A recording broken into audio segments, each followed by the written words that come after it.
Chapitre 1. La fête du jardin à Willowbrook.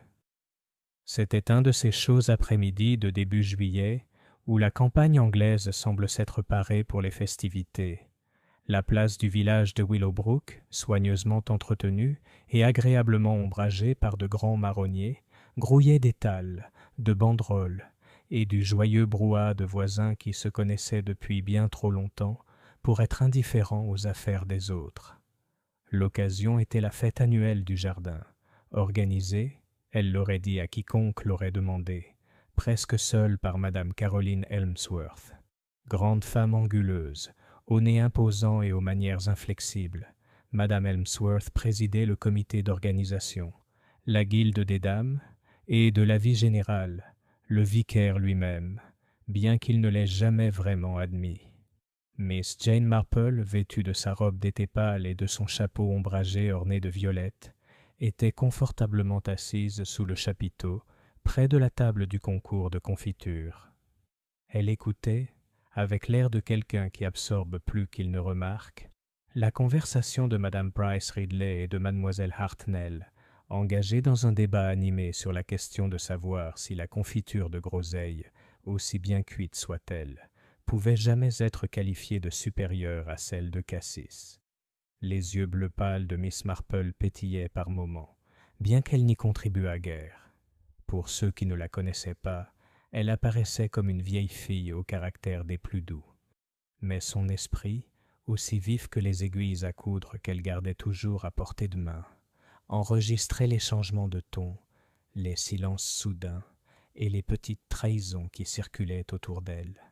Au fond du terrain, le stand de tombola suscitait un vif intérêt, notamment grâce au gros lot, une magnifique lampe en argent qui proviendrait, dit-on, de la succession du défunt colonel Masters. C'était un objet inhabituel, lourd et orné, offert par M. Julian Harrington, le neveu du colonel. M. Harrington était un homme d'apparence agréable et à la fortune incertaine, aux manières à la fois charmantes et insouciantes. Il parlait facilement à tous et se souvenait de peu de choses. La lampe brillait au soleil, attirant l'attention de tous les passants. Certains admiraient son savoir-faire, d'autres se demandaient à voix haute combien elle pourrait rapporter aux enchères. Quelques-uns restaient silencieux, mais leurs regards étaient perçants et scrutateurs. La fête se déroula comme à l'accoutumée. Les enfants s'agitaient avec des pommes d'amour. Les messieurs s'efforçaient de paraître compétents au chant de la noix de coco, et les dames s'exclamaient devant des broderies qu'elles jugeaient secrètement inférieures aux leurs. La fanfare jouait des morceaux de Gilbert et Sullivan, et le pasteur se déplaçait parmi son troupeau avec la bienveillance d'un berger satisfait de ses moutons. C'est juste au moment où le thé était servi, et la dernière part de gâteau aux graines servie, que le premier murmure d'inquiétude se répandit parmi la compagnie.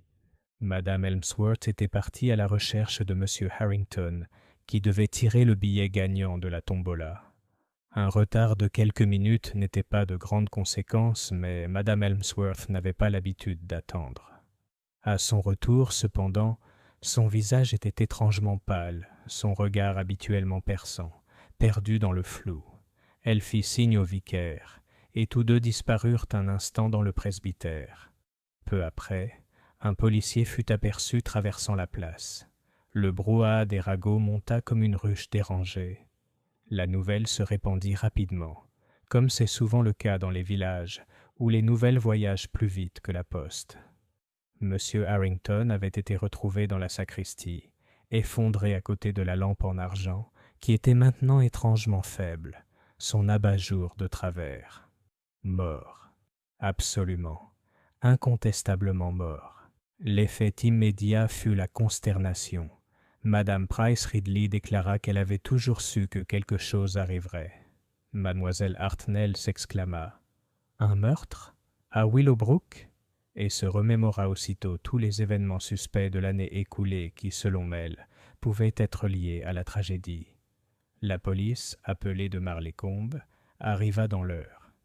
L'inspecteur Graves, un homme solide qui semblait se méfier des subtilités, informa bientôt les villageois rassemblés que la mort de M. Harrington avait été soudaine, certes, mais qu'il n'y avait pas lieu de s'alarmer.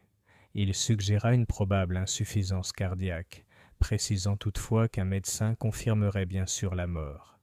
Mais Miss Marple, assise tranquillement dans un coin du salon du presbytère, où les dames avaient été invitées à se reposer avec du thé, avait remarqué une ou deux choses.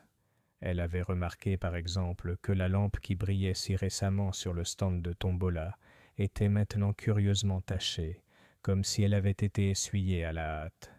Elle avait également remarqué que M. Harrington, ce matin-là même, avait traversé la pelouse avec une vigueur qui s'accordait mal avec la théorie d'une faiblesse cardiaque. Surtout, elle avait remarqué l'expression dans les yeux de Mme Helmsworth à son retour de sa découverte. Ni chagrin, ni choc, mais quelque chose qui ressemblait beaucoup à de l'agacement. La soirée avançait, et la fête, avec une admirable détermination anglaise, tenta de se poursuivre. Mais la gaieté avait disparu. Les gens se rassemblaient en petits groupes, chuchotant avec enthousiasme. La rumeur, telle du lierre, s'insinuait sur chaque mur et dans chaque recoin.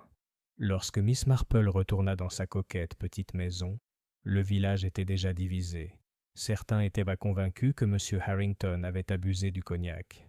D'autres parlaient à voix basse de dettes, de querelles, de femmes. Quelques-uns baissèrent la voix et prononcèrent le mot que tout le monde pensait secrètement, mais n'osait pas encore prononcer à voix haute. Meurtre. Miss Marple posa son ombrelle, retira ses gants et s'assit dans son fauteuil près de la fenêtre donnant sur le jardin du presbytère. Ses aiguilles à tricoter claquèrent doucement tandis qu'elle reprenait la paire de chaussettes qu'elle confectionnait pour son neveu. « Meurtre !» murmura-t-elle, comme si elle goûtait le mot. « Oui, j'imagine que c'est possible. » Et sur ces mots, Miss Marple se mit à penser, non pas au poison ni aux armes, ni aux alibis ni aux occasions, mais aux gens, à leur petite vanité, à leur jalousie, à leur dissimulation minutieuse.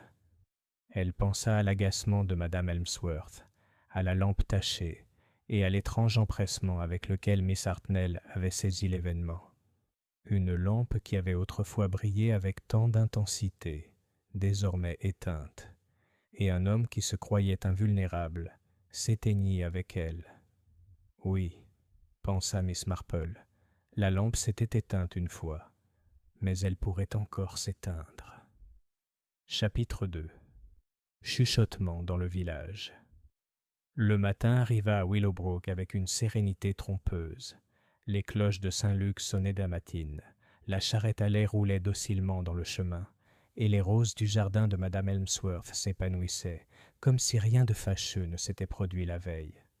Pourtant, sous cette apparence calme, le village bourdonnait déjà. À 9h30, Miss Marple avait reçu pas moins de 3 visiteurs, chacun sous prétexte de lui apporter une affaire insignifiante, et chacun désireux de discuter du seul sujet qui préoccupait tout le monde. D'abord, Miss Hartnell, vive et prétentieuse, tenant un pot de confiture de prunes comme un rameau d'olivier témoignant de la bienveillance de son prochain.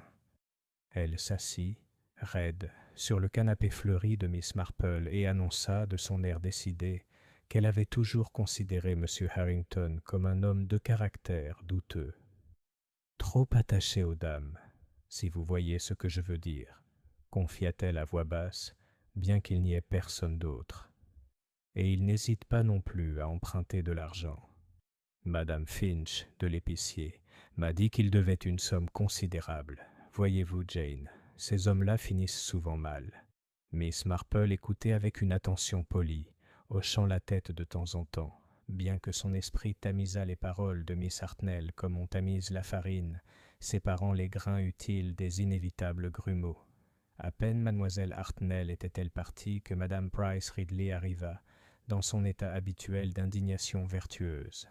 Elle avait appris, par la femme du jardinier de son cousin, que M. Harrington avait été vu en train de se disputer avec un inconnu près de la gare de Marleycombe la semaine précédente. « Un étranger !» déclara madame Price Ridley avec un frisson qui impliquait tous les mots possibles et imaginables. « Cheveux noirs, regard perçant, le genre de personne qui porte un couteau, soyez-en sûre. Croyez-moi, Jane, Ce n'est pas une affaire de village. Nous étions tous en parfaite sécurité jusqu'à présent.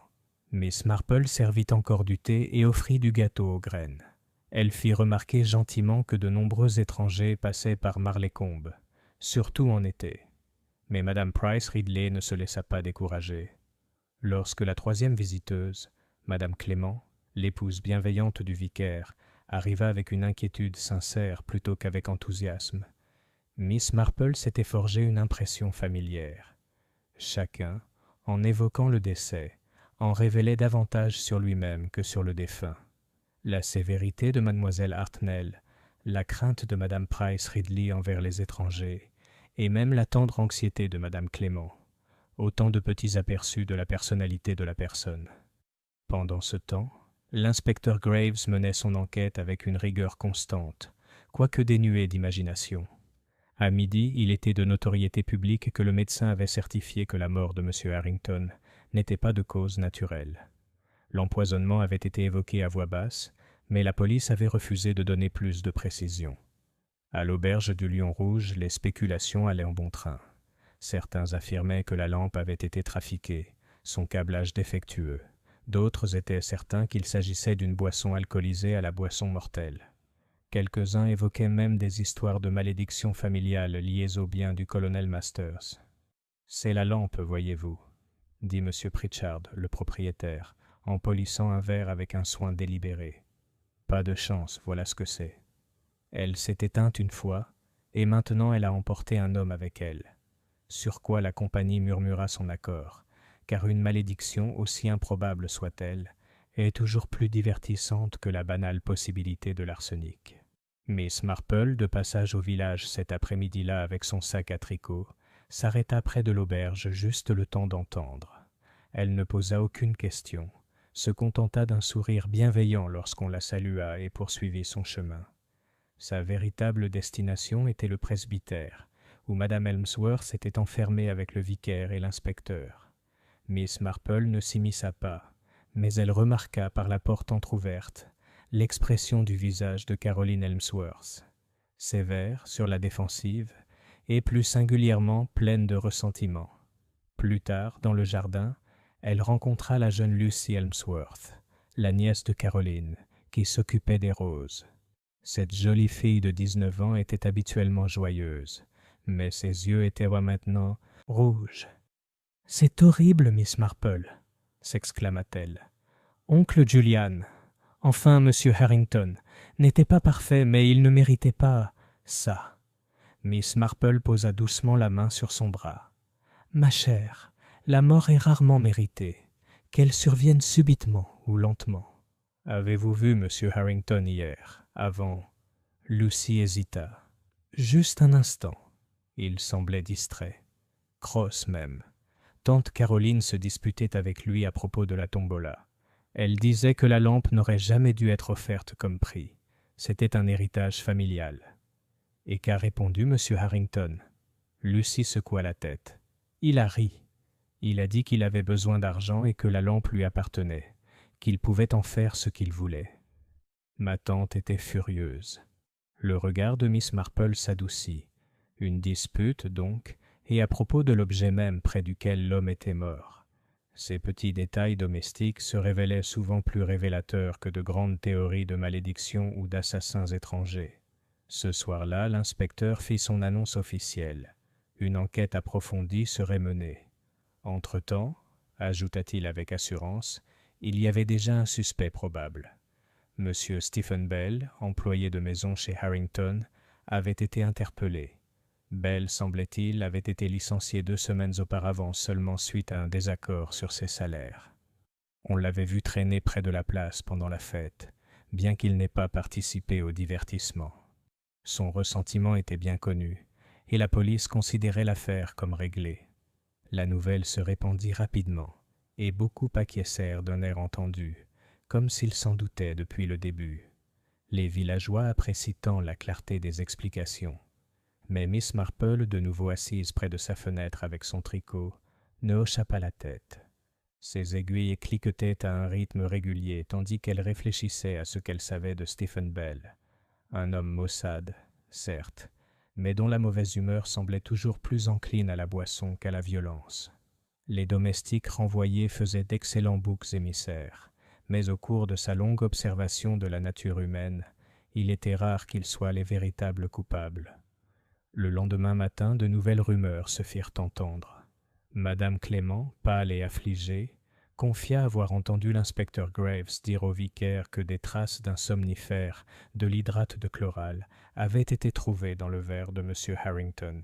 « Certes, dit-elle anxieusement à Miss Marple, cela témoigne d'une administration délibérée. Peut-être l'a-t-il lui-même pris. Julian était souvent agité, vous savez. » Miss Marple sourit faiblement.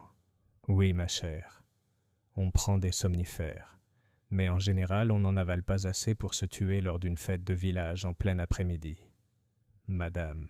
Clément haleta, mais l'attention de mademoiselle Marple s'était déjà détournée.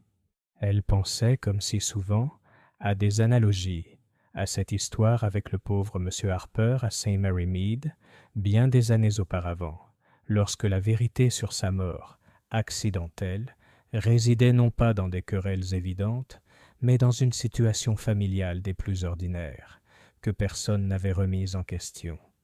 Oui, pensa Miss Marple en contemplant les rosiers du presbytère, les gens sont partout les mêmes. Il suffit d'observer. À la fin de la semaine, Willowbrook était dans un étrange état d'agitation et de routine. Le boulanger vendait toujours ses pains, la postière bavardait toujours par télégramme, et les enfants jouaient toujours aux billes dans la ruelle. Pourtant, à chaque instant, la conversation revenait au meurtre. Mademoiselle Hartnell déclara qu'il s'agissait bien du domestique, et que la justice serait prompte. Madame Price Ridley insista sur le fait qu'il s'agissait de l'étranger, et que la police était aveugle. Madame Elmsworth garda un silence de marbre, ce qui était en soi remarquable. Quant à Miss Marple, elle continuait à tricoter, à écouter et à réfléchir. Elle pensait à la dispute au sujet de la lampe, aux taches sur sa surface, au curieux mélange de ressentiment et de soulagement dans les yeux de Madame Elmsworth. Elle pensait aussi aux larmes de Lucie, et elle se demandait, doucement, poliment et avec la patience de quelqu'un qui a vécu assez longtemps pour savoir que la vérité mûrit lentement, quelle ombre supplémentaire pourrait encore tomber sur Willowbrook avant que l'affaire ne soit vraiment mise en lumière. Chapitre 3. Une arrestation opportune. L'inspecteur Graves fit son annonce avec une vivacité admirable, et le village l'accueillit avec un soulagement qui s'apparentait presque à de la gratitude. Un coupable, quel mot salutaire et simplificateur. Stephen Bell, récemment renvoyé de chez M. Harrington, était retenu pour un nouvel interrogatoire. Il y avait eu, selon l'inspecteur, développement. Il n'a pas précisé. Les fonctionnaires le font rarement lorsque l'apparence de compétence leur convient. Miss Marple, qui avait vécu assez longtemps pour apprécier le confort d'une conclusion toute faite, se rendit le lendemain matin à la poste pour acheter des timbres, une tâche banale qui la plaçait au cœur du standard téléphonique bourdonnant de Willowbrook. Derrière le comptoir, Miss Arbottle, mince, le nez rose et appliqué, tamponnait les lettres avec une précision redoutable, tandis que sa sœur, qui donnait un coup de main, rangeait les cartes postales sur un présentoir métallique et s'efforçait ce faisant d'être au cœur de chaque remarque. « C'est terrible », observa mademoiselle Arbottle en soupesant l'enveloppe de mademoiselle Marple. « Néanmoins, si la police a l'homme... »« Pauvre madame Bell !» intervint la sœur, non sans s'exclamer. « Quelle femme respectable! Elle vient régulièrement chercher les bons d'épargne à 5 pence. Qui l'eût cru? Les gens respectables, dit Miss Arbottle avec la sévérité de quelqu'un qui a souvent soupçonné le contraire, n'ont pas toujours des relations respectables. Miss Marple reconnut que la nature humaine était un curieux mélange et demanda, d'un ton très doux, si une réunion de la Guilde des Dames devait avoir lieu cet après-midi-là, ou si elle avait été reportée. Cette question, innocente et pragmatique, déclencha une série d'explications si détaillées qu'elle lui donna toutes les dernières nouvelles du village sans la moindre accusation d'avoir cherché à les obtenir. Elle apprit bientôt, entre autres, que Stephen Bell avait été aperçu près de la pelouse le jour de la fête, qu'il était parti précipitamment lorsque M. Pritchard, le propriétaire du Red Lion, l'avait interpellé, et qu'une bouteille portant un nom étranger étrange avait été trouvée dans la chambre de Belle, au-dessus de la boutique de Madame Blake. « De l'hydrate de chloral », dit mademoiselle Harbottle avec une certaine délectation. « Vous ne me surprendriez pas à garder ce genre de choses à la maison. »« Certainement pas, » murmura Miss Marple, et elle s'en alla avec ses timbres, sa laine soigneusement glissée sous son bras, et une expression très pensive autour des yeux. Le commissariat de police de Marlécombe, un bâtiment carré et propre, orné d'une haie de Troène taillée, n'invitait guère les visiteurs. Mais l'inspecteur Graves, s'il désapprouvait les incursions discrètes de Miss Marple, était trop poli pour le montrer. Il avait découvert à St. Mary Mead, non loin de là, que la vieille dame au tricot avait une façon d'avoir raison qui n'était gênante que si l'on préférait la propreté à la vérité. Il la rencontra dans le salon du presbytère, où Madame Clément, anxieuse et bienveillante, avait préparé du thé. Graves but le sien sans sucre et se redressa sur le bord de sa chaise, comme si son uniforme exigeait une rigidité morale autant que physique. « Voyez-vous, Miss Marple, commença-t-il, c'est toujours pareil avec ces choses-là. Il y a une rancune, un licenciement, des problèmes d'argent et une opportunité. Belle avait les deux. Il n'a aucun alibi que nous puissions confirmer. »« Mon Dieu, dit Miss Marple, aucun alibi. Il prétend qu'il était près du ruisseau, de l'autre côté du pré, seul. » Graves serra les lèvres. « Nous n'avons trouvé personne qui l'ait vu là. » Miss Marple réfléchit. « Le ruisseau en aval du pâturage de M. Sykes? Il y a des cressonnières là-bas. Les garçons sont aussi friands de cressons que de pommes. Avez-vous demandé au jeune Tommy Peake? Il a un appétit remarquable. » Graves haussa les sourcils malgré lui. « Je vais faire examiner ça, dit-il. Quoi qu'il en soit, il y a autre chose. Nous avons trouvé, dans la chambre de Belle, une bouteille étiquetée hydrate de chloral, Guier. Il avait été acheté récemment. »« Récemment ?» répéta Miss Marple. « L'étiquette vous l'a dit ? » ?»« Le pharmacien l'a fait. Un flacon de cette taille a été vendu la semaine dernière. Belle avait le ticket de caisse. »« C'est très bien de sa part, » dit doucement Miss Marple. « Il avait peut-être du mal à dormir. C'est parfois le cas des gens qui ont perdu leur place. » Graves fronça les sourcils. « Vous croyez que tout a une explication facile, mademoiselle Marple. Moi non. Il y a aussi un mobile. Harrington l'avait renvoyé sans salaire. Il y a eu une dispute si bruyante que les voisins l'ont entendue. »« Oui, dit Miss Marple. Les disputes bruyantes sont utiles.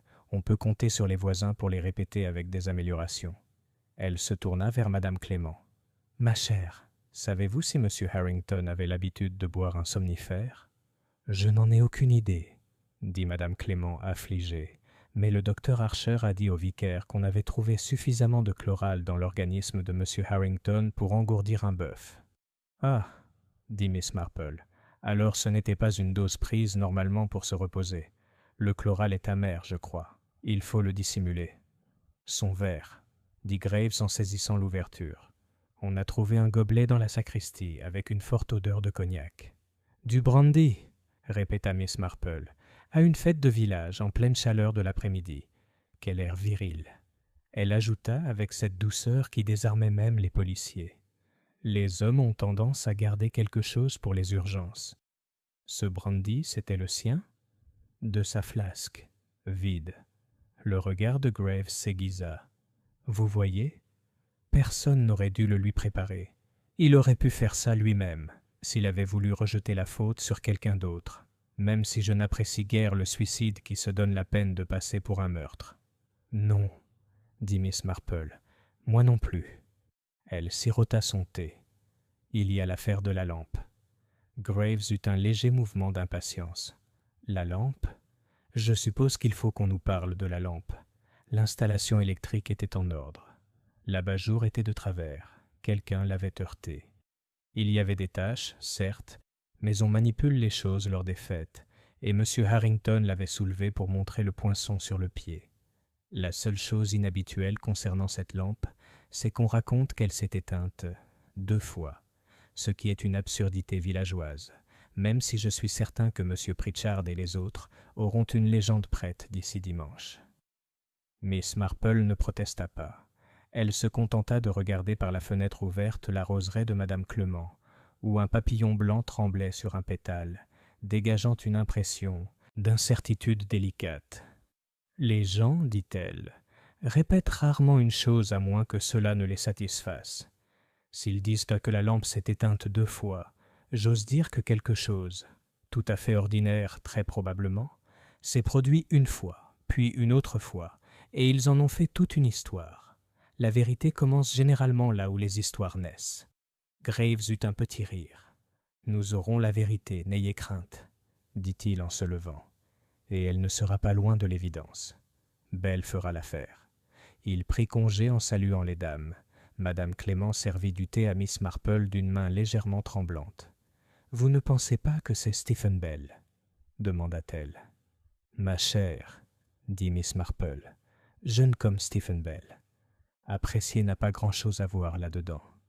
Mais quand une chose vous va si facilement, comme un chapeau qu'on n'a jamais porté mais qui vous va parfaitement, on est obligé de soupçonner qu'elle ne vous appartient pas. » Dans l'après-midi, Miss Marple se rendit à la boutique de Madame Blake sous le prétexte, et c'était vrai, d'acheter des aiguilles. Madame Blake, dont la fidèle robe noire soupirait tandis qu'elle se penchait sur le comptoir, était une femme chez qui l'habitude de l'économie s'était muée en une sorte d'économie spirituelle. Elle avait des chambres à louer, 2 à l'arrière, 1 à l'avant, et Stephen Bell avait été son locataire pendant quelques mois. C'était un bon payeur, dit-elle en comptant la monnaie de Miss Marple, jusqu'à ce que M. Harrington le congédie. Puis irrégulier, très. Maussade aussi. Mais la bouderie n'a jamais tué un homme, Miss Marple. C'est, je comprends que la police fasse trop d'expression. Un garçon peut froncer les sourcils parce qu'il a des trous dans ses chaussettes. Comme c'est vrai, dit Miss Marple. Gardait-il des spiritueux dans sa chambre? Des spiritueux? Il n'en avait pas les moyens, dit Madame Blake, offensée comme un pauvre vertueux. Un peu de bière au Red Lion, peut-être. Si vous pensez à la bouteille qu'ils ont prise, c'était un médicament. Ah oui, acquiesça Miss Marple. On prescrit parfois de l'hydrate de chloral. J'ai connu une Madame Butler dont les nerfs s'emballaient dès qu'elle recevait la facture de l'épicier. Elle en prenait une dose tous les soirs pendant des années et vivait jusqu'à 84 ans. Trop en prendre rend stupide. Madame Blake renifla. Il n'était pas stupide en partant le jour de la fête. Propre comme un sou neuf, bottes cirées, et il avait mon mouchoir bleu noué sur sa manche parce qu'il disait que le soleil lui brûlerait les mains. Les hommes ont des caprices. Un mouchoir bleu. Les yeux de Miss Marple pétillèrent. C'était du Vichy. Vérifiez, acquiesça Madame Blake, ravie d'être interrogée en détail. Je lui ai dit de ne pas le perdre. Dehors, au coin où le chemin descendait vers la prairie et où le ruisseau coulait avec un son clair parmi les cressons, Miss Marple trouva ce à quoi elle s'attendait à moitié. Le jeune Tommy Peake, les genoux boueux, les cheveux comme du chaume, et une bouche qui s'ouvrait naturellement pour recevoir nourriture et nouvelles avec la même avidité. « Bonjour, Tommy », dit Miss Marple, qui saluait toujours les enfants avec la même politesse qu'elle offrait à leurs aînés. « Comme le cresson est florissant. Il faut faire attention, n'est-ce pas, à ne pas cueillir là où l'eau stagne. » Tommy se releva en souriant. « Je sais où est le meilleur, mademoiselle. » Monsieur Sykes crie, mais il ne peut pas m'attraper. « J'ose dire non, » acquiesça Miss Marple. « Avez-vous vu quelqu'un ici le jour de la fête? Je pense que le ruisseau devait être très tentant avec la chaleur. » Tommy fronça les sourcils. « J'ai vu Monsieur Bell, » dit-il. Il était assis sur les pierres, en train de fumer. Il m'a dit de dégager, mais je ne l'ai pas fait, car j'étais derrière l'aulne. Il a jeté une pierre dans l'eau, puis s'est assis, les mains autour des genoux. Comme ça. Il fit une démonstration. Il ne faisait rien. Faire rien, corrigea doucement Miss Marple. Quelle heure était-il? Tommy réfléchit.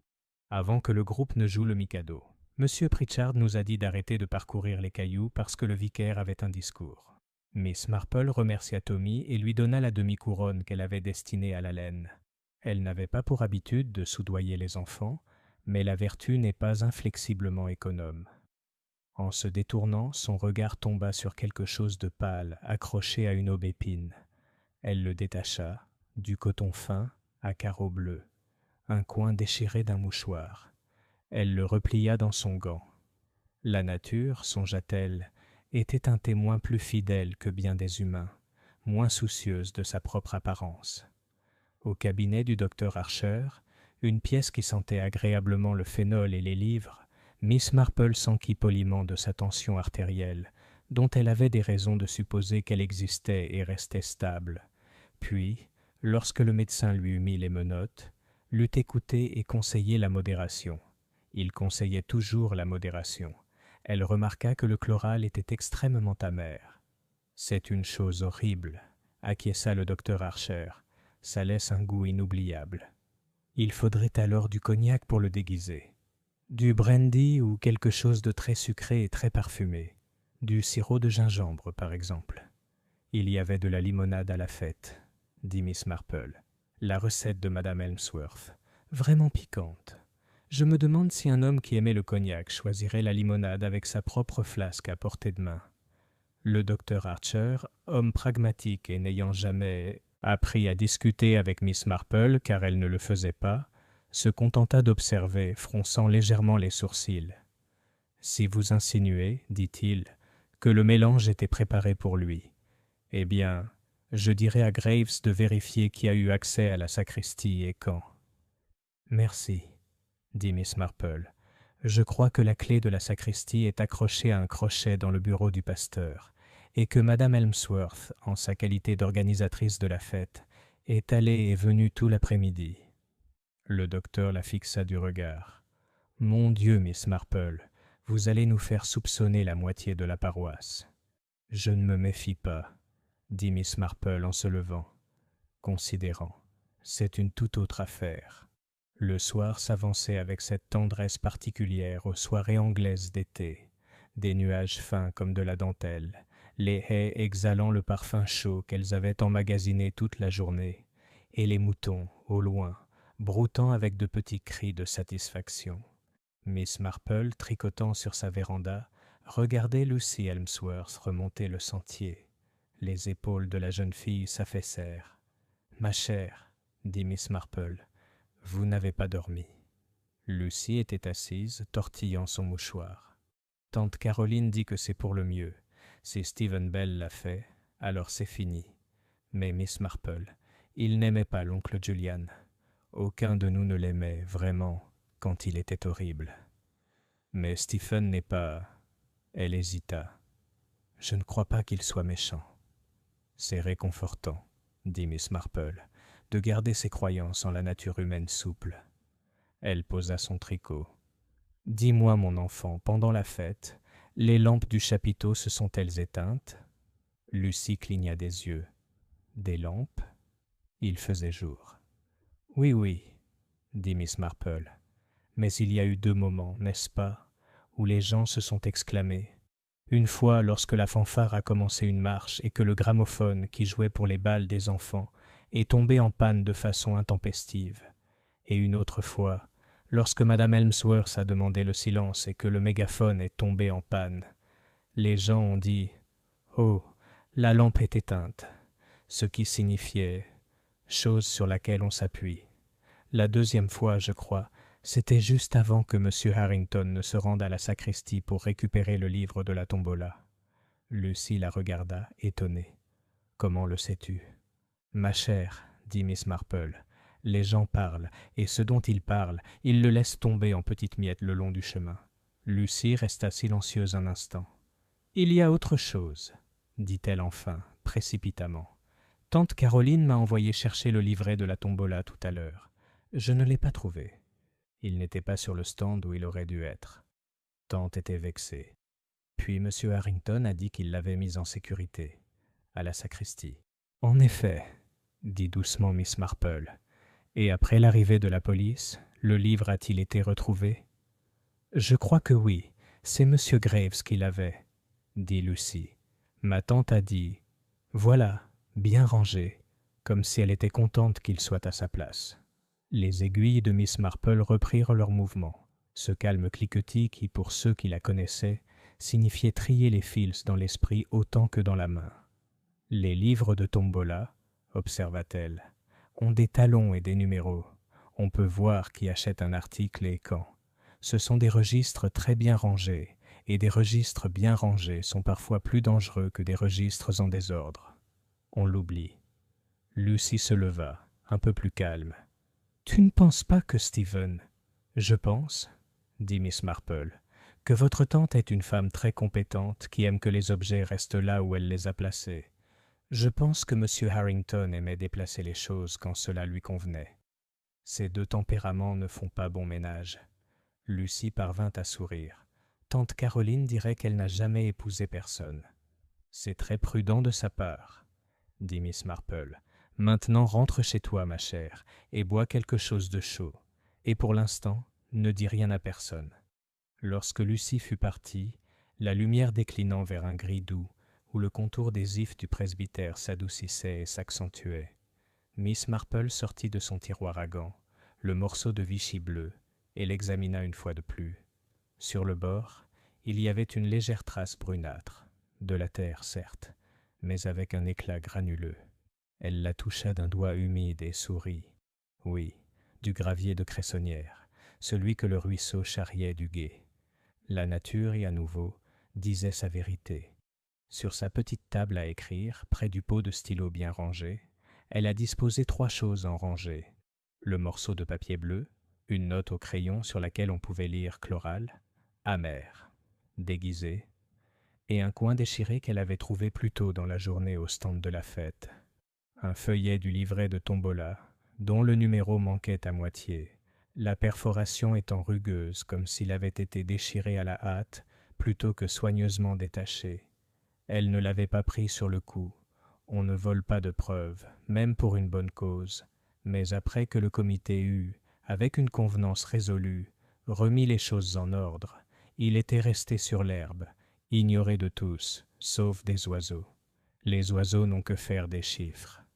Elle appela le presbytère et demanda, avec tant de désinvolture, « Madame Clément. »« Ma chère, » dit-elle, « auriez-vous l'amabilité de veiller à ce que l'inspecteur Graves examine non seulement les noms inscrits dans le livre de tombola, mais aussi la page qui devrait y figurer et qui n'y figure pas. Une page peut être retirée proprement. Si elle est bien rangée, si bien rangée qu'on pense rarement à compter. » Madame Clément, le souffle coupé, promit d'essayer. Miss Marple la remercia et raccrocha. Puis elle resta assise, parfaitement immobile. Il y avait eu, pensa-t-elle, une dispute à propos de la lampe. Il y avait eu une page de tombola manquante. Il y avait eu du brandy, vanité masculine, et du chloral amer que les femmes sensées évitaient sauf prescription. Il y avait aussi eu une sacristie pour l'intimité et la main sûre de quelqu'un qui aimait que les arrangements soient maintenus à l'identique, sauf lorsqu'il fallait discrètement modifier quelque chose puis le remettre en ordre. Stephen Bell conviendrait parfaitement à ceux qui souhaitent que les choses se terminent. Il ne conviendrait pas du tout à quelqu'un qui souhaite que les choses soient terminées.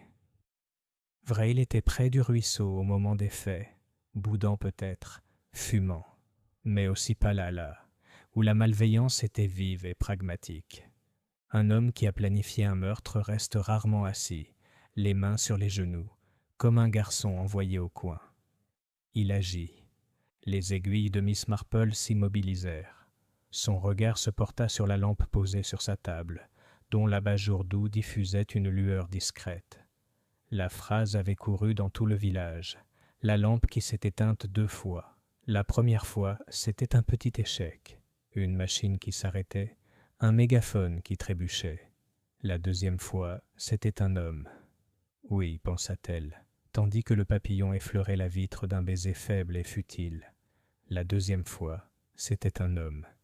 Et quelque part, même maintenant, quelqu'un rangeait un tiroir, rangeait une pile de papier, polissait une tache sur de l'argenterie avec un chiffon qui serait plus tard lavé, bouilli peut-être, et suspendu au soleil, tout à fait propre, tout à fait innocent.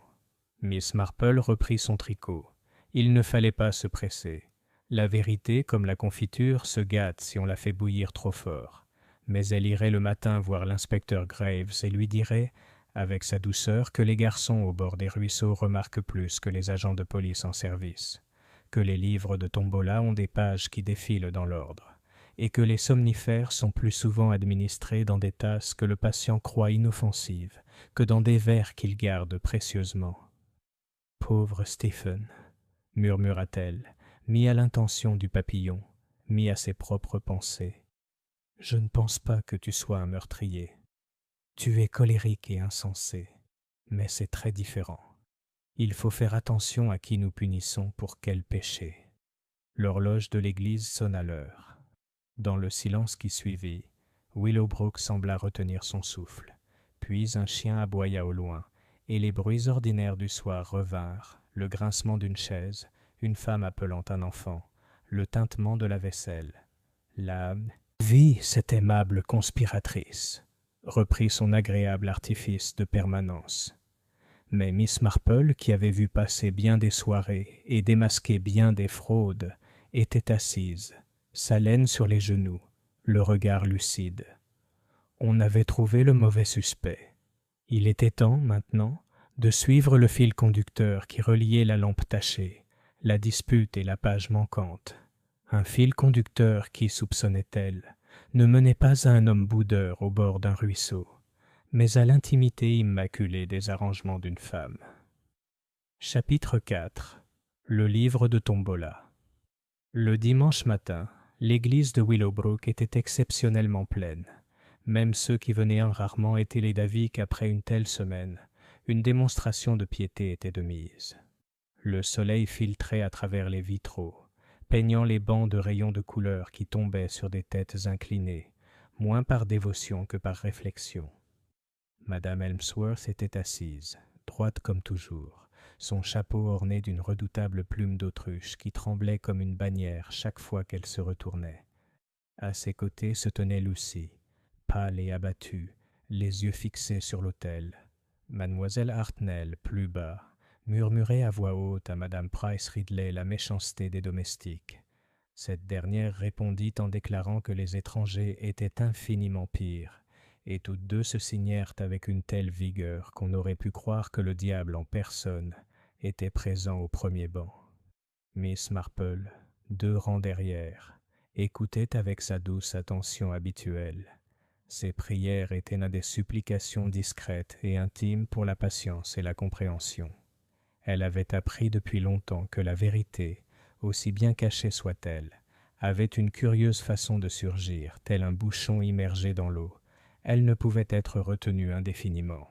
Après le service, la congrégation s'est répandue sur la pelouse et les ragots, aussi inévitables que le son de la cloche, ont repris de plus belle.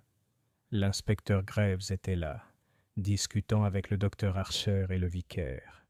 Il semblait satisfait de lui-même, confiant dans les progrès.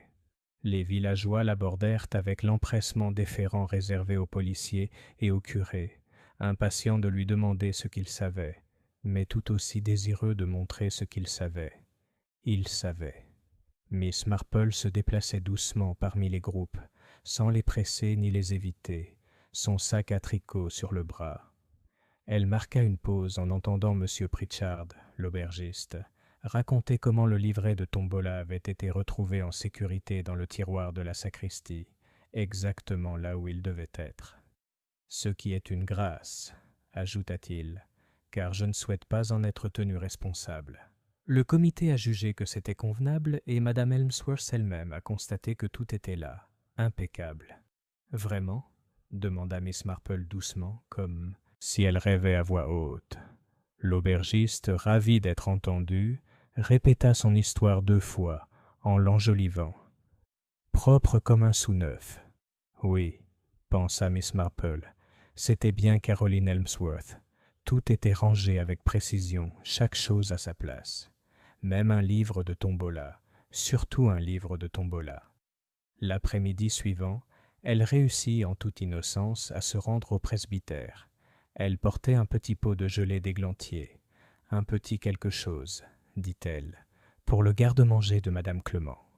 Dans le salon, tandis que madame Clement allait chercher un plateau, le regard de mademoiselle Marple se posa sur le bureau contre le mur du fond. Des papiers, empilés avec une précision militaire, y étaient reposés. Tout en haut, visible sans être intrusif, se trouvait le livre de la tombola. « Ah !» murmura-t-elle, presque pour elle-même, « comme c'est ordonné !» Madame Clément revint, animée et aimable, et la pressa de rester prendre le thé. Mademoiselle Marple obéit. Tout en sirotant, elle expliqua avec douceur et aisance combien la vie du village dépendait des archives. Registres paroissiaux, livres de guildes, et même les inscriptions aux expositions horticoles, tous soigneusement conservés, révélant des choses qu'on pourrait négliger.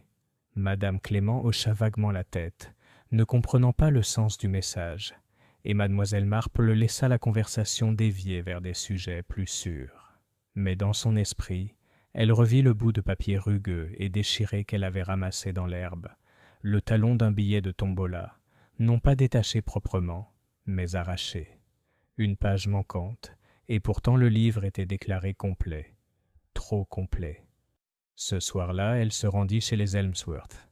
Caroline la reçut avec une courtoisie guindée, car elle respectait les bonnes manières de Miss Marple, même si elle avait peu de temps à consacrer à ce qu'elle appelait en privé des bavardages inutiles. « Vous prendrez le thé, Miss Marple ? Seulement si ça ne vous dérange pas, » dit Miss Marple en s'installant dans un fauteuil recouvert de chintz. « Je passais juste par là et je pensais à quel point vous devez être fatiguée après la fête. Quel fardeau, toutes ces responsabilités !» Madame Helmsworth renifla. « Un fardeau, certes, mais il faut le porter. Ces choses-là ne s'arrangent pas toutes seules. »« Tout à fait. Vous avez dû surveiller tout. La comptabilité, les stands, la tombola. Quel beau prix, cette lampe !» À la mention de la lampe, le regard de madame Helmsworth s'éclaira. Julian a eu tort de l'offrir. Un héritage doit rester dans la famille. Mais il n'a jamais accordé d'importance aux traditions. Il ne pensait qu'à l'argent. Le regard de Miss Marple se posa placidement sur son tricot. « J'ai entendu dire que le livret de la tombola était en sécurité à la sacristie. »« Oui. » La voix de Caroline était sèche. « Je m'en suis assuré moi-même. » Il y avait des rumeurs, mais des ragots, bien sûr. Tout était en ordre. Miss Marple hocha la tête comme satisfaite, mais dans son esprit, le mot parfait les personnes qui aspiraient à la perfection était celle-là même qui s'efforçait parfois le plus de dissimuler son contraire. 2 jours plus tard, la nouvelle se répandait que Stephen Bell avait été formellement inculpé. L'inspecteur, présent au Red Lion, le confirma. « L'affaire est claire, » déclara-t-il. « Moyenne, mobile et opportunité. Le reste n'est que du vent. » Le village se réjouissait de cette certitude. Les enfants étaient avertis de ne pas errer seuls. Les femmes parlaient du danger évité. Les hommes secouaient la tête, affirmant que c'était le résultat de l'embauche de personnes incompétentes. Seule Miss Marple resta incrédule. Le mercredi, elle rendit visite à madame Blake, la logeuse de Bell, et lui demanda avec sa douceur si elle avait remarqué quelque chose d'inhabituel cette semaine. « Inhabituel ?» Madame Blake pinça les lèvres. « Seulement qu'il mangeait moins. Il était défoncé, oui, mais c'est de la bouderie, pas un meurtre. Un homme maladroit en plus. Je doute qu'il puisse ingérer du poison sans s'en renverser sur lui-même. »« Tout à fait, » acquiesça Miss Marple. « Il faut souvent de la propreté. Et la propreté, ajouta-t-elle pensivement, est plus souvent un trait de caractère féminin. » Madame Blake renifla. « À mon avis, il y a pire dans ce village que des hommes boudeurs. J'ai vu des femmes si rusées qu'elles vous couperaient sans couteau. » Les yeux de Miss Marple pétillèrent. « Vous êtes très observatrice, Madame Blake, vraiment très observatrice. » Ce soir-là, Lucy Helmsworth se glissa discrètement dans la maison de Miss Marple. Elle paraissait anxieuse, les mains crispées. « Mademoiselle Marple, je ne sais pas quoi faire. Tante Caroline dit que c'est réglé, mais je n'arrête pas de penser que Stephen n'est pas coupable. J'en suis sûre. »« Pourquoi, ma chère ?» Lucy hésita. « À cause du livret de tombola. J'y ai jeté un coup d'œil la veille de la fête. Le nom inscrit était celui de Madame Price Ridley, pour 3 billets. Mais après la mort de l'oncle Julian, j'ai regardé à nouveau, et l'ordre était différent. Tante Caroline a dit que je m'étais trompé, Mais ce n'était pas le cas. Miss Marple posa son tricot. C'est très intéressant, ma petite. Un livre peut être en ordre, mais si son ordre a été modifié, cela nous apprend quelque chose. Cela nous indique que quelqu'un souhaitait se déguiser avec un billet particulier, et le déguisement est rarement innocent. Les yeux de Lucie s'écarquillèrent. « Tu crois, ma chère, dit doucement Miss Marple, je pense qu'il faut être très prudent avec ce que l'on sait. Parfois, la vérité dite trop tôt peut mettre en danger. Laissez-moi faire, et surtout n'en parler à personne. » Lucie promit, même si cette promesse semblait lui coûter cher. Elle s'en alla dans le crépuscule, laissant Miss Marple seule avec ses pensées. Plus tard, alors que l'horloge sonnait 9 heures, Miss Marple se leva et entra dans son petit jardin. L'air était frais, parfumé au chèvrefeuille.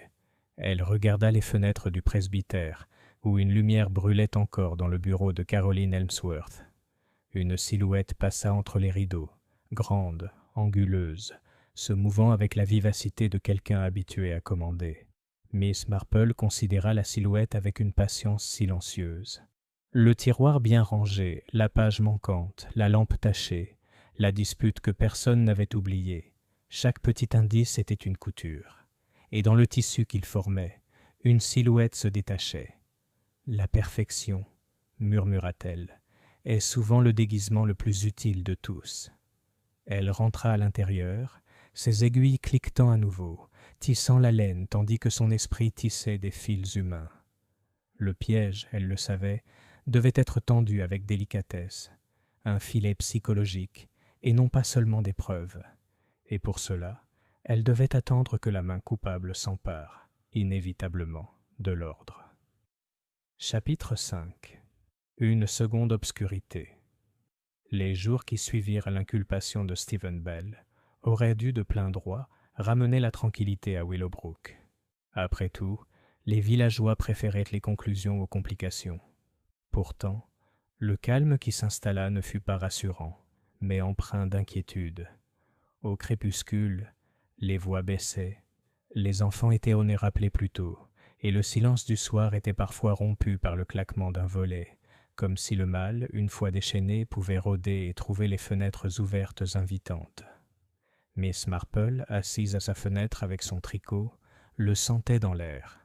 Elle avait déjà vu de telles atmosphères, pas exactement de la peur, mais le silence gêné qui suit une fin prématurée d'une pièce, lorsque le public sait qu'il doit y avoir un autre acte, bien que le rideau soit déjà tombé. Jeudi soir, le silence fut rompu. Il était presque 22 heures lorsque l'alarme retentit. Lucy Helmsworth était tombée subitement malade. Madame Clément elle-même se précipita au cottage de Miss Marple pour annoncer la nouvelle. Essoufflée, le châle de travers, elle laissa échapper l'histoire. Elle s'est évanouie à table, chère Jane, directement dans son assiette. On a immédiatement fait venir le docteur Archer. Il dit que c'était une boisson, mais légère. Trop légère, a-t-il ajouté, pour être mortelle, mais suffisamment pour l'affaiblir. Et le plus étrange, elle avait bu de la limonade. Miss Marple posa son tricot avec précaution. « De la limonade, dites-vous? À table? » « Oui. » Caroline a insisté pour le servir, disant que Lucie ne devait pas toucher au vin à son âge. Elle l'a versé elle-même, Jane, dans le verre de Lucie. Le docteur Archer m'assure que ça passera, mais oh, l'enfant était blanche comme un linge. Miss Marple baissa les yeux sur ses mains jointes. « C'est vraiment singulier, » murmura-t-elle. Le lendemain matin, l'agitation redoubla. L'inspecteur Graves, convoqué à la maison des Helmsworth, attribua l'incident à une simple coïncidence. « La jeune fille est très nerveuse, » déclara-t-il. « Le choc, combiné à la chaleur. Des gens s'évanouissent tous les jours. Je ne vois aucun lien. » Mais au village, les rumeurs allaient autrement. « Un deuxième empoisonnement, » dit mademoiselle Hartnell avec délectation. « La famille a maudit. » Madame Price Ridley déclara que Lucie avait été ciblée, peut-être parce qu'elle en savait trop. Le vicaire, troublé et hésitant, se contenta de joindre les mains et déclara qu'il valait mieux laisser l'affaire à la Providence. Quant à Lucie, pâle mais en convalescence, elle gisait dans sa chambre, surveillée par une servante. Miss Marple lui rendit discrètement visite cet après-midi-là. « Ma chère, dit-elle en lissant le couvre-lit, tu dois te reposer. Ne te donne pas la peine. » Les lèvres de Lucie tremblèrent. C'est tante Caroline qui a versé le verre. Je ne sais pas pourquoi, mais en le buvant, j'ai immédiatement pensé à oncle Julian. Mademoiselle Marple, pensez-vous? Chut, mon enfant. La main de Miss Marple, aussi légère qu'une aile d'oiseau, se posa sur la sienne. Ce n'est pas sage de parler ainsi. Mais tu as été très courageuse. Parfois, le plus dangereux au monde, c'est de remarquer. Lucie ferma les yeux, et Miss Marple, après un moment, s'éclipsa. Ce soir-là, Miss Marple reçut une visite inattendue. C'était le docteur Archer, épuisé par sa tournée, mais visiblement perturbé. « Je ne devrais pas dire ça, Miss Marple, » commença-t-il. « Mais je me fie à votre jugement. Il n'y avait aucune erreur. Encore du chloral, mais dilué, heureusement. Celui qui l'a administré a veillé à ce que ce ne soit pas mortel. » Miss Marple hocha lentement la tête. « Oui. Pas pour tuer, seulement pour avertir, ou pour effrayer. Ou peut-être, ajouta-t-elle doucement, pour tester une méthode, s'entraîner, pourrait-on dire, avant une seconde tentative. » Le docteur Archer fronça les sourcils. « Vous pensez que Lucie a délibérément reçu cette potion? Mon cher docteur, la limonade ne se verse pas toute seule dans des verres, et Lucie n'est pas la seule personne à Willowbrook dont le silence compte le plus. » Le docteur Archer la fixe du regard, puis soupira. « Vous parlez de Caroline Helmsworth. » Miss Marple ne répondit pas. Elle resta assise, immobile, ses aiguilles silencieuses sur ses genoux. Le lendemain, le village était en proie aux spéculations. À la poste, mademoiselle Harbottle déclara que la chute de Lucie était un signe du ciel. Au Lion Rouge, M. Pritchard murmura que la lampe était à l'origine de tout, et que tant qu'elle ne serait pas détruite, il n'y aurait pas de paix. Madame Blake, pragmatique comme toujours, expliqua que c'était simplement le travail des femmes, soigné et minutieux. Miss Marple écoutait, ramassant chaque remarque comme des miettes dans un sillage, et parlait peu. Dans son esprit, le schéma se précisait. Le premier décès avait réduit au silence Julian Harrington, qui avait menacé de vendre la lampe pour de l'argent. Le second incident visait non pas un domestique boudeur ou un étranger à la gare, mais Lucie, qui dans son innocence avait remarqué que le livret de Tombola n'était plus le même. C'était, songea Miss Marple, un peu comme tirer un fil d'un ourlet. Un seul point de trop, et tout le vêtement commence à se défaire. Quelqu'un, ordonné et déterminé, essayait de couper ce fil avant qu'il ne s'effiloche davantage. Ce dimanche soir-là, Miss Marple prit le thé au presbytère. La conversation inévitablement tourna autour des deux événements. L'inspecteur Graves, également présent, était catégorique.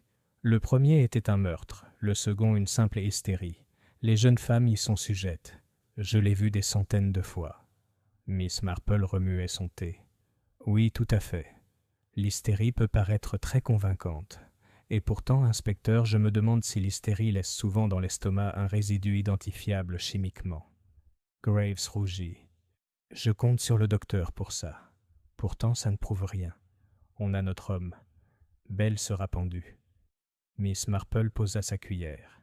Je serais profondément désolé si c'était le cas, car je ne crois pas qu'il ait tué Julian Harrington. Et si ce n'est pas le cas, inspecteur, alors le véritable coupable est toujours en liberté. Et si elle... Elle s'exclama Graves. Miss Marple sourit d'un sourire doux et évasif. Ou alors, quoi qu'il en soit, il a déjà tenté une deuxième fois, et il y en aura probablement une troisième. Le silence qui suivit fut brutal. Les mains de Madame Clément tremblaient tandis qu'elle versait du thé. Plus tard, de retour à son cottage, Miss Marple s'arrêta devant son portail. Le soir était très calme. De l'autre côté de la verdure, une lumière brillait aux fenêtres d'Helmsworth. Caroline était de nouveau à son bureau, sans doute occupée à ranger des papiers, à mettre de l'ordre dans ses comptes, à tout remettre en ordre. Miss Marple se tenait dans le crépuscule, l'air chargé de chèvrefeuille, et ressentait le poids de l'inéluctabilité. Une femme qui vivait pour l'ordre ne pouvait supporter le désordre d'une découverte. Pour le protéger, elle était prête à tout risquer. La lampe, chuchota Miss Marple, s'est éteinte 2 fois. Une fois allumée, une fois allumée. Elle pourrait encore s'éteindre une 3e fois, à moins que...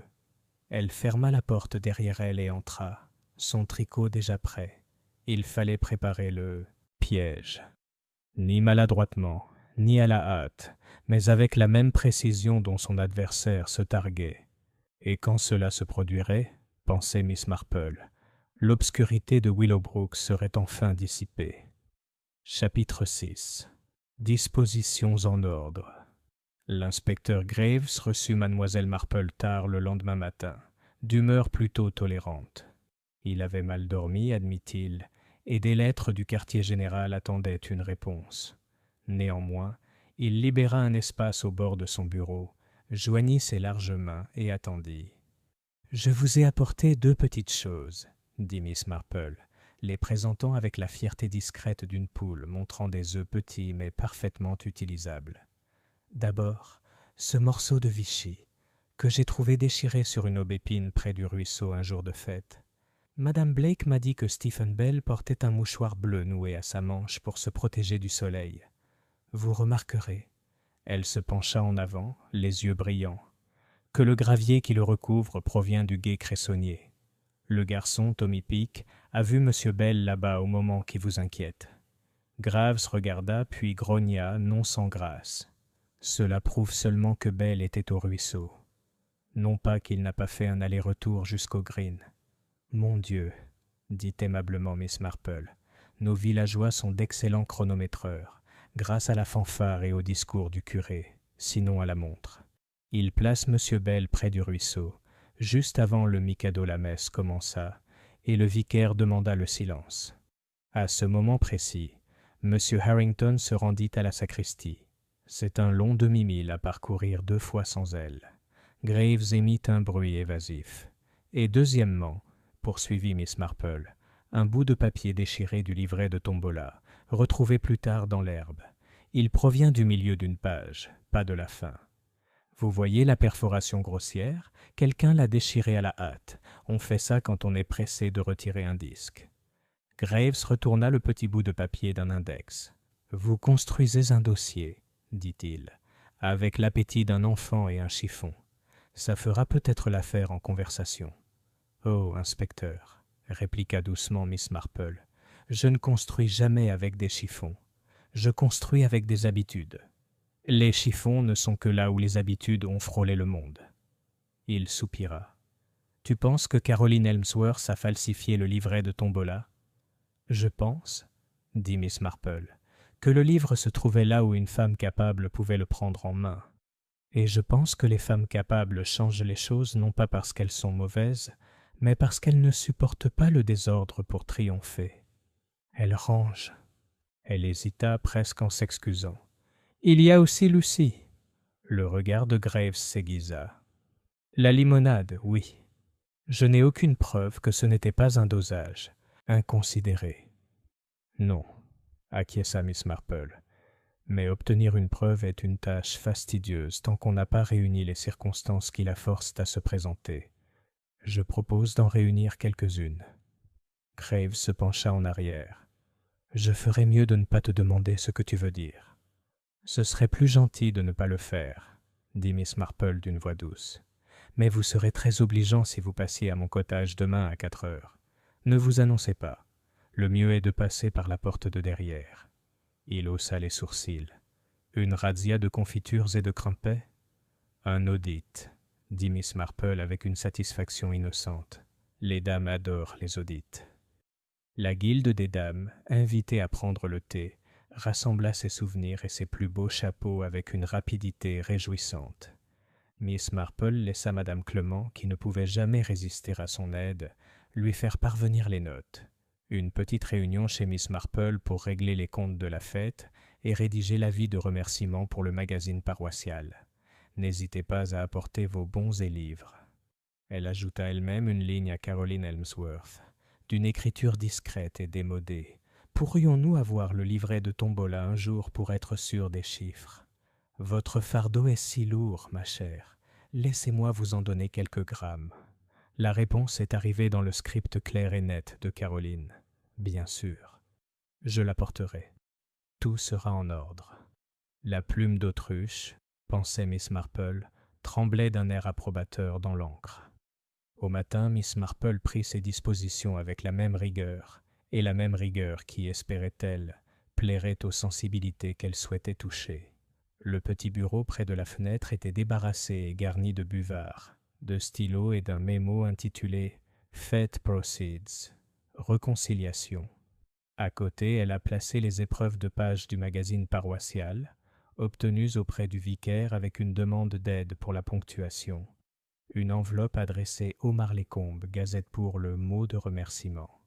Une boîte de poudre de limonade dont Madame Clément ne jurait que par elle, et une bouteille bouchée de sirop de gingembre envoyée par un paroissien reconnaissant. Elle sortit d'un tiroir une astuce bien ancienne, apprise dans les cercles de tricot en temps de guerre, où les coupons rendaient les gens remarquablement ingénieux. Elle frotta une fine couche de poudre à marquer violette, celle qu'on utilise pour tracer les patrons de vêtements, sur le petit loquet en laiton du tiroir de droite du bureau. On ne voyait pas la poussière, on ne pouvait la ramasser qu'en ouvrant ce tiroir. Un chiffon doux se trouvait dans le tiroir lui-même, sur lequel la poudre imprimerait le moindre murmure du bout d'un doigt avant que le chiffon n'efface fidèlement le reste. Miss Marple n'avait aucune intention d'abîmer le gant de qui que ce soit. Elle souhaitait seulement savoir qui ne résisterait pas à l'envie de mettre le livre plus propre. Enfin, elle enfila un morceau de coton pâle, aussi fin qu'un cheveu, à travers la couture du dos du livre de Tombola. Ce n'était pas dangereux, seulement un indicateur de pêcheur, le plus petit des indices. Si une page était déroulée et retournée, le nœud se déplacerait. À 3h30, Lucy arriva par derrière, coiffée d'un bonnet qui lui donnait l'air d'une enfant qui se prépare pour une photo. Miss Marple la fit entrer et lui remit du lait chaud et un sandwich. « Vous ne devez pas vous asseoir dans le salon, » ordonna doucement Miss Marple. « S'il vous plaît, ma chère, dans la petite pièce donnant sur le couloir. Vous entendrez, mais vous ne serez pas vue. Si tout se passe comme je le pense, vous devrez vous rendre, discrètement et immédiatement, chez le docteur Archer, puis chez l'inspecteur Graves, avant que quiconque ne songe à vous demander où vous êtes. » « Mademoiselle Marple, » murmura Lucy pâle, « est-ce que c'est tout à fait sûr ?»« Mon enfant, » dit Miss Marple d'une main très douce, « la sécurité est une chose qui bouge. Nous l'ancrerons dans la vérité dans un instant. » Les doigts de Lucy se détendirent en se tordant. « J'ai confiance en toi, » dit-elle simplement, avant de disparaître à son poste. À 4h, le cottage résonnait de cette musique particulière des voix féminines, à la fois sociable et mordante. La première à arriver fut Madame Clément, rayonnante de bonne volonté et de nervosité, puis Mademoiselle Hartnell, dont la poitrine annonçait des opinions bien arrêtées, Madame Price Ridley avec une désapprobation guindée, et enfin Caroline Helmsworth, droite comme un étendard, le livre de Tombola sous un bras et une mallette en fer blanc sous l'autre. Elle laissa Mademoiselle Marple la décharger du livre, mais garda la mallette, déclarant d'un ton sec « Compte est reçu. Nous ferons cela correctement. »« Quel réconfort vous me procurez » murmura Miss Marple. « Pardonnerez-vous l'irritabilité d'une vieille femme ? Si je peux fermer le livre à clé dans mon tiroir, le temps de servir, nous nous installerons tous autour de la table et le feuilletterons page après page. »« Bien sûr, » dit Caroline, « mais il n'est pas nécessaire de la verrouiller. » Elle observa néanmoins, de ses yeux brillants de directrice, Miss Marple glisser le volume dans le tiroir de droite, le refermer et tourner la petite clé avec un clic qui sonna d'une manière satisfaisante et officielle. « Madame Clément, ma chère, » poursuivit Miss Marple d'un ton rêveur, « la limonade en poudre est dans la cuisine. La bouilloire a bouilli. Peut-être... Oh, Caroline, vous ne me gronderez pas. qu'un pichet de limonade légère serait plus doux. Madame Price Ridley trouve le thé trop stimulant après la messe. Madame Price Ridley, qui n'avait jamais rien dit de tel, fit une motion d'objection et décida ensuite de recevoir la considération qui lui était due. « Limonade, dit-elle, comme pour autoriser la pluie. » Caroline ouvrit sa mallette. « Nous pouvons commencer par la liste des dons, dit-elle d'un ton professionnel. Madame Hartnell, vous pouvez lire. Madame Clement, vous pouvez cocher. Madame Price Ridley, non, mon un stylo, s'il vous plaît, le vôtre efface. » Elle disposa les papiers entre eux avec la rapidité soignée d'une infirmière disposant des instruments. Miss Marple versa le sirop de gingembre dans le pichet. « Juste un peu pour égayer, » dit-elle, regarda le regard de Caroline se poser sur la bouteille, puis se dirigea vers la porte de la cuisine. « La glace est dans le garde-manger, ma chère, » lança-t-elle à Madame Clement.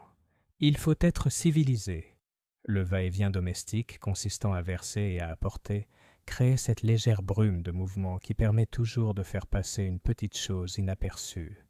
Lorsque Miss Marple revint avec le plateau, une légère odeur flottait dans la pièce. Pas vraiment de phénix ni de savon. Quelque chose de nettement propre, comme des tiroirs fraîchement rangés. Elle sourit intérieurement et posa les verres. « Veux-tu être mère ?»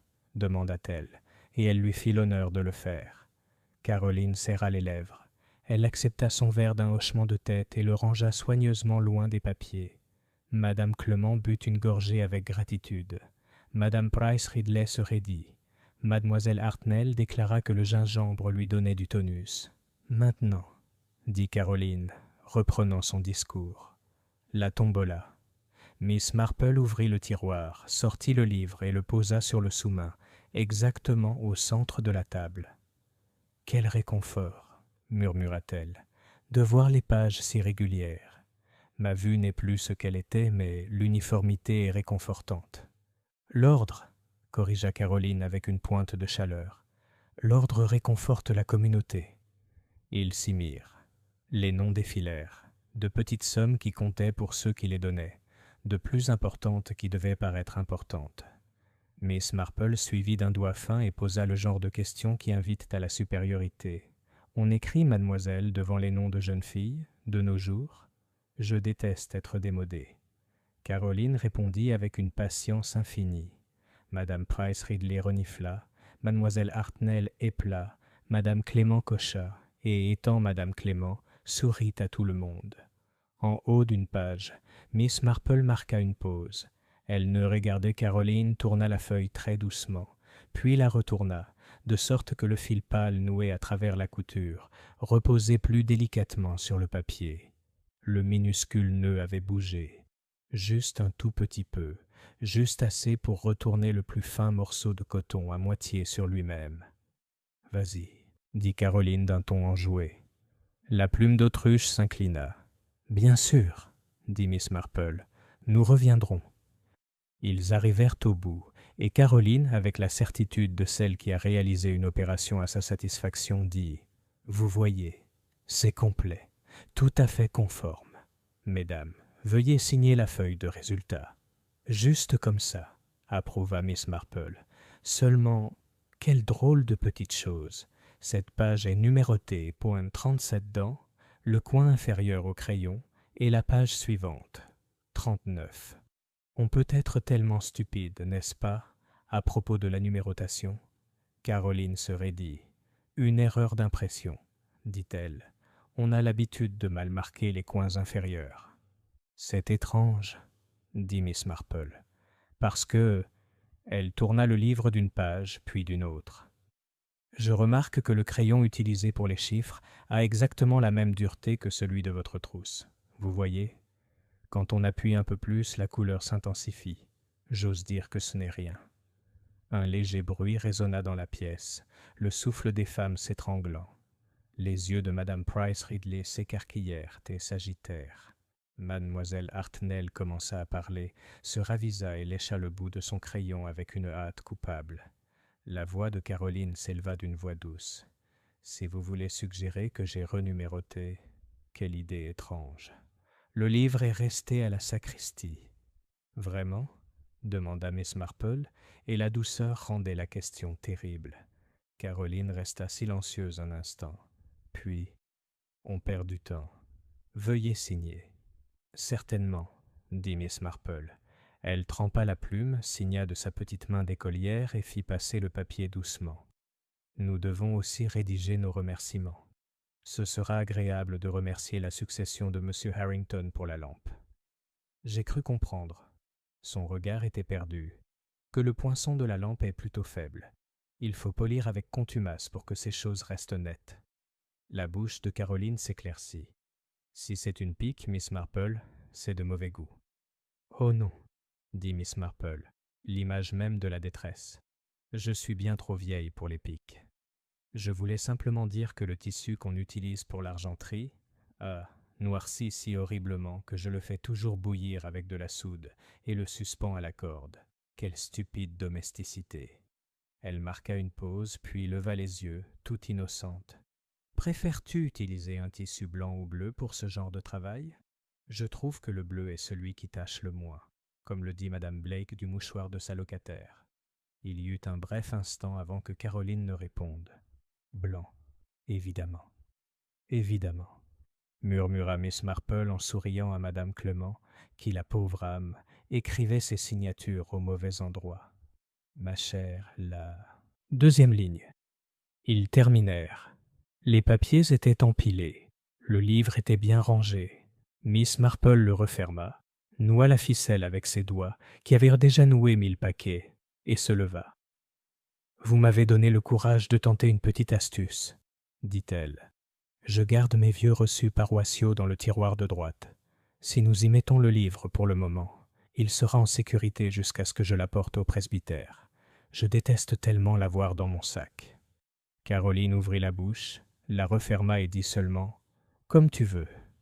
Miss Marple remit le livre à sa place, tourna la clé, et, parce que les vieilles dames ont droit à ce genre de fantaisie, l'enveloppa soigneusement dans son mouchoir et la glissa dans sa manche. « Je deviens étourdie, » dit-elle en s'excusant. « Vous me pardonnerez si je sors le plateau pour voir si le chat s'est pris d'affection pour le pot de crème. » Elle se dirigea vers la cuisine avec la lente assurance de quelqu'un qui a le droit de bricoler toute sa vie. « Veuillez m'excuser un instant, » lança-t-elle joyeusement, avant de disparaître. Dans le silence qui suivit, le papier murmura faiblement, comme de la soie qu'on rajuste. Madame Clément dit, à moitié pour elle-même, « Quel beau rideau !» et alla à la fenêtre. Mademoiselle Hartnell nota la grammaire des remerciements. Madame Price Ridley, qui ne pouvait pas plus résister à un tiroir qu'une pie à une cuillère, se laissa aller de côté, puis s'arrêta avec un petit grognement fier. « Vraiment, Caroline, » dit-elle, « Miss Marple chouchoute le livre. »« Miss Marple, » répondit Caroline d'un ton léger, très posé, « est une créature adorable, mais elle ne comprend pas la responsabilité des archives. Et parce qu'elle était, irrémédiablement, une femme dont la main se dirigeait d'elle-même vers la destination finale, elle sortit son propre petit mouchoir, blanc, certes, fin comme une toile d'araignée, légèrement parfumé, et en toucha le loquet en laiton du tiroir de droite, comme si la simple précision du geste pouvait réconcilier sa conscience avec ses principes. « Caroline !» s'exclama Madame Clément, choquée. « C'est fermé. » Caroline lui adressa un sourire qui ne signifiait rien du tout. « C'est vrai. Quel soulagement !» Miss Marple revint avec le plateau et une remarque satisfaite sur les chats. « Bon, on se promène un peu avant le soir ?» suggéra-t-elle. « Les haies sont si jolies à cette heure-ci. » Caroline refusa. Elle avait, dit-elle, une douzaine de choses à la maison. Les autres, avec l'empressement particulier de ceux qui ont entendu un accord et ne savent pas à quel volume, acceptèrent de flâner. Ils partirent. Le cottage était silencieux. Dans la cuisine, Miss Marple posa le plateau, retint son souffle une seconde, puis, avec la délicatesse d'une horloger, ouvrit le tiroir de droite. Sur le chiffon doux à l'intérieur, brillait, telle la plus faible éclosion d'une fleur au crépuscule, un spectre de violette là où un doigt s'était posé, juste là, juste sous le fermoir. Sur le dos du livre, le petit nœud de coton se trouvait non pas là où elle l'avait posé, mais juste à droite, comme si quelque chose avait légèrement tiré sur le fil et lâché avec le temps. Miss Marple ferma le tiroir, ôta ses lunettes et les cira avec soin. C'est une chose terrible de voir trop clair sans préparation adéquate. L'inspecteur Graves trouva le portail ouvert et Miss Marple dans le jardin, taillant de la lavande comme si c'était son rôle de parfumer l'été. Il regarda le panier, puis elle, et soupira. « Eh bien, dit-il, j'ai demandé aux dames de revenir demain à 17 heures, dit Miss Marple, comme si elle discutait de cantiques. Madame Clément amènera le vicaire, qui sait lire à voix haute. Il lira les noms tels qu'ils sont dans le livre de la tombola, puis les numéros tels qu'ils doivent être, sur une liste que je lui donnerai, copiée heureusement par Lucie la veille de la fête, car elle est plus ordonnée qu'elle ne le pense. » Le visage de Graves changea. Un homme sérieux se retrouva au bord d'une situation que la commodité ne pouvait contenir. « Tu peux le prouver, alors. »« Je peux permettre à une femme capable, dit doucement Miss Marple, de se le prouver à elle-même. » Il jeta un coup d'œil vers la maison. « Et la limonade ?»« Innocent, dit Miss Marple. C'est moi qui l'ai servi aujourd'hui.